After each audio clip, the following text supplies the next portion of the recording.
I'm joined here today by the one, the only, you know who my guest is, set to fight in his second UFC fight, Sasha Palatnikov, set to take on Impa Kasanganay at a very, very big fight in terms of the complicated last names in the UFC coming up in April. What's going on, sir? How are you? I'm good. How you doing?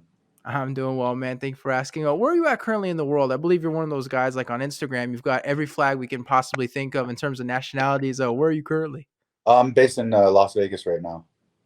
Okay, and I assume with the pandemic, it's got to make everything a lot easier, right? Just sort of limit the travel and all that good stuff. Oh, absolutely. Yeah, I got very lucky making this move here to Vegas maybe 4 months before coronavirus really took off in the States, and yeah, it was a blessing in disguise, I guess you can say, just being at the right place at the right time, and yeah, it was at that time I was actually on a surgery table when COVID first came, and I really didn't know when my next fight would be, how my career would, where we were going, So the goal was always to be here and just hopefully get that opportunity to take something short notice. But who would have thought coming off of COVID and then 2 weeks later, 2 weeks later, fighting in my debut in the UFC. So yeah, roller coaster ride. But Vegas is now home. I'm looking to set up shop here and yeah, be here for a while. So, what was the reason for the move to Vegas? Was it because it's known as like the fight capital of the world? Like, was there something specifically that kind of drew you to Vegas?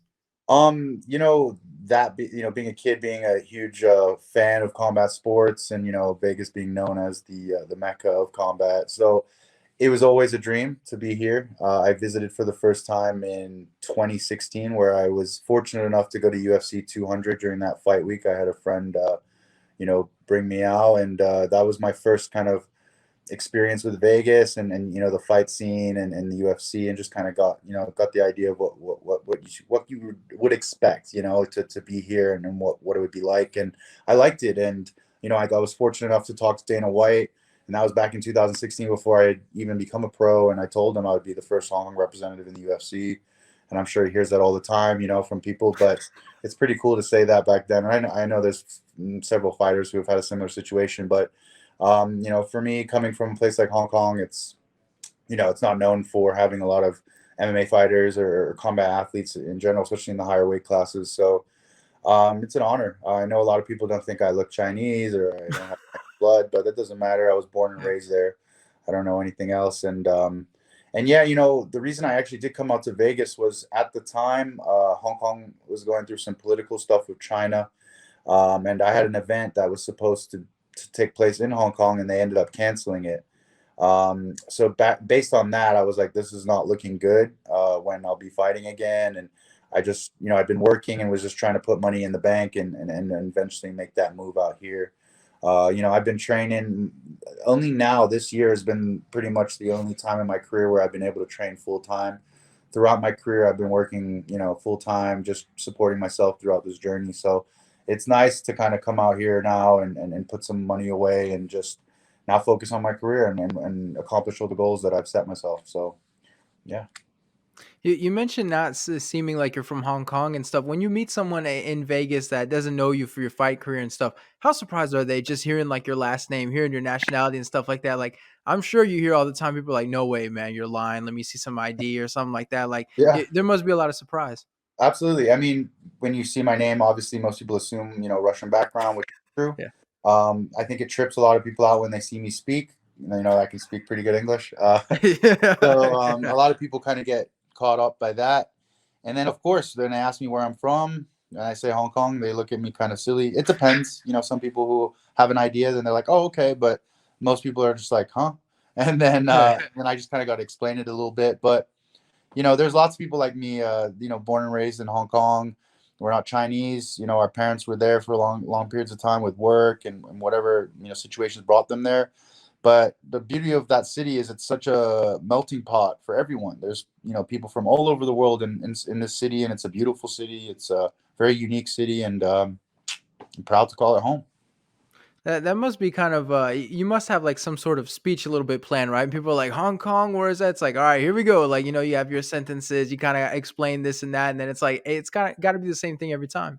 For sure. I mean, most people. I mean, I get the comment, "Oh, it's in Japan." So then I'm like, "Oh, not quite." And then it's like, and they're like, "Oh, it's China," and I'm like, you're closer, you know, it's its own city, but yes, you know, with people now reading the news more, it is, you know, with the lease of Hong Kong now going back to China, it is, you know, it's a touchy situation, but you know, people are starting to kind of see, at least when I fight, they can say, oh, this guy's from Hong Kong, and I like to open the door for people to learn. I mean, Here, let me see. Can you hear me okay? yeah, I can hear you. Sorry, I had a call came in. Sorry about that. There you Um, go.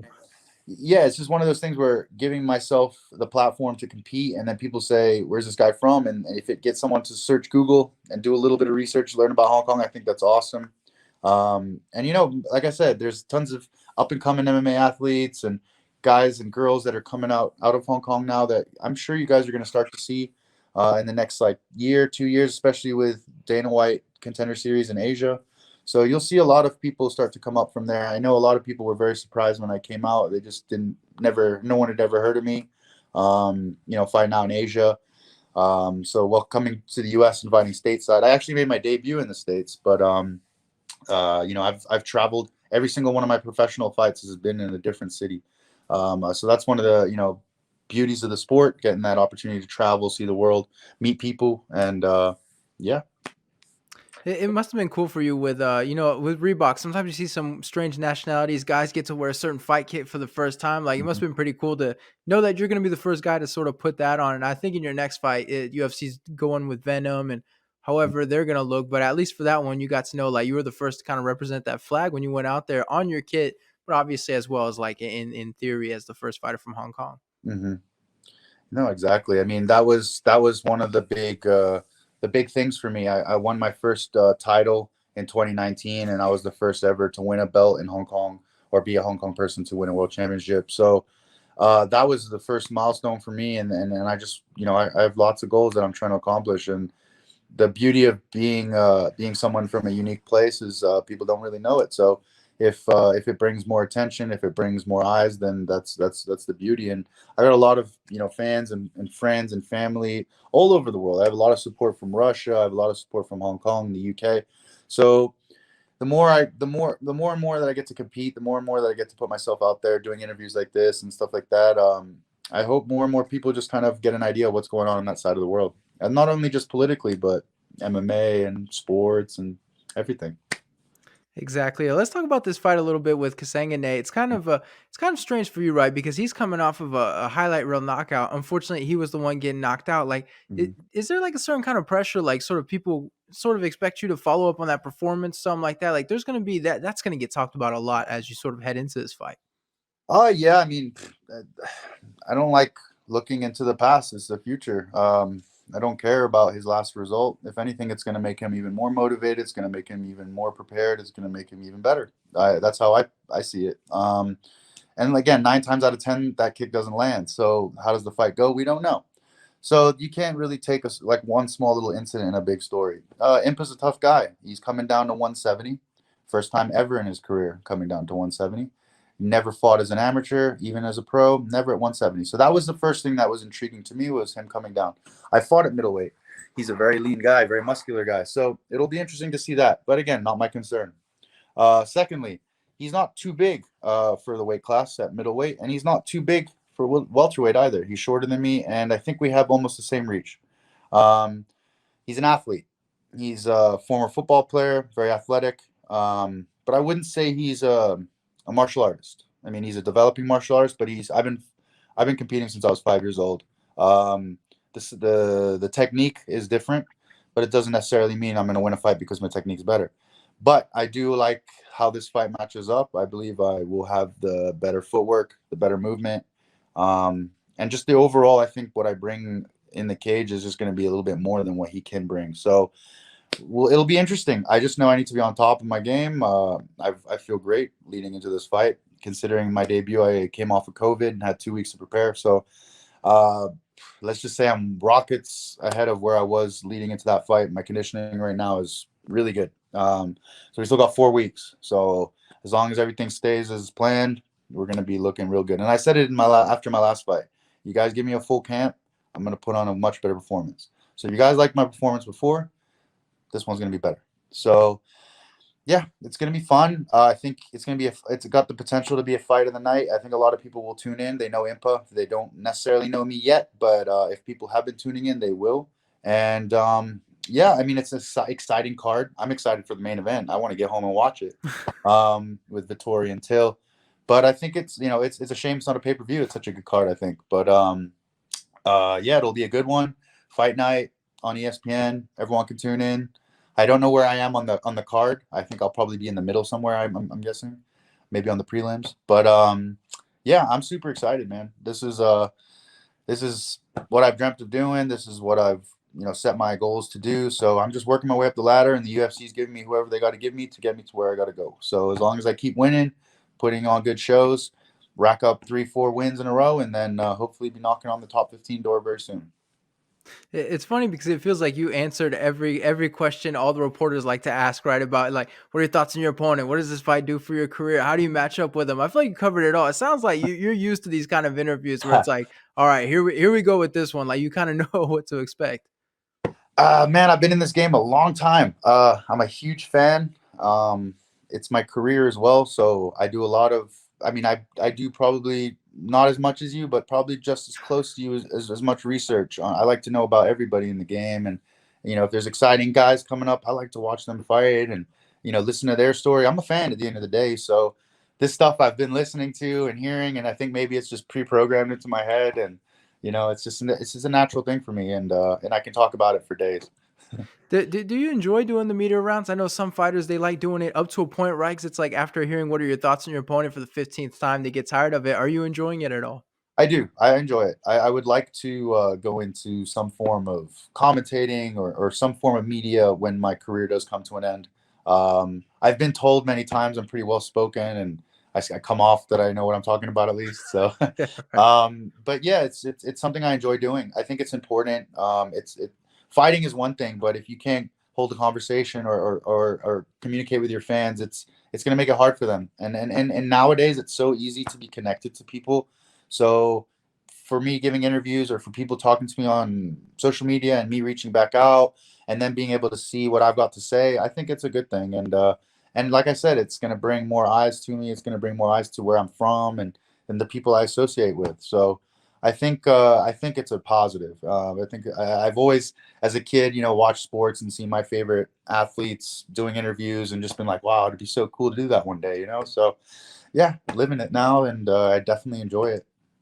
Well, you mentioned wanting to go into broadcasting and stuff like that. Does your nationality and your name, does that sort of limit you? Because I'm sure people see that, and the first thing they think of is like, this dude doesn't speak English. This guy, like, I assume there's got to be a little bit, like, a little bit of restraint until people talk to you and they're like, hold up, like, this guy, Yeah, clearly, exactly. clearly well spoken. Exactly. I mean, like you said, you see the name. I think it was the other day. I came across like a thread on Reddit, and it was talking about when I was signed by the UFC, and a lot of the comments were like, "When we clicked on the article, we're expecting like a hot Russian chick," So you Yeah. you get that kind of deception, but I kind of like that. I'm a wild card. People don't know what to expect, and then in order for them, and then they say, wait, that name is weird. He's from a weird place. Now I want to know more about this dude. So I think it kind of gives people a little bit of that kind of incentive to want to find out more about me just because I'm all over the place and my name's all over the place and I got a crazy story and with time and the more that I hopefully compete and more opportunities to do media, people will start to kind of understand and see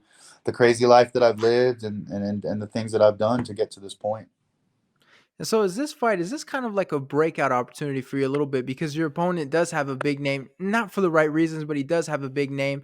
You had a big debut getting the finish. We know all the guys seem to like that. Is this sort of like your opportunity to go out there and, put your name, whether it's a hot Russian chick name or not? Like, is this your opportunity to put your name out there? No, absolutely, 100%.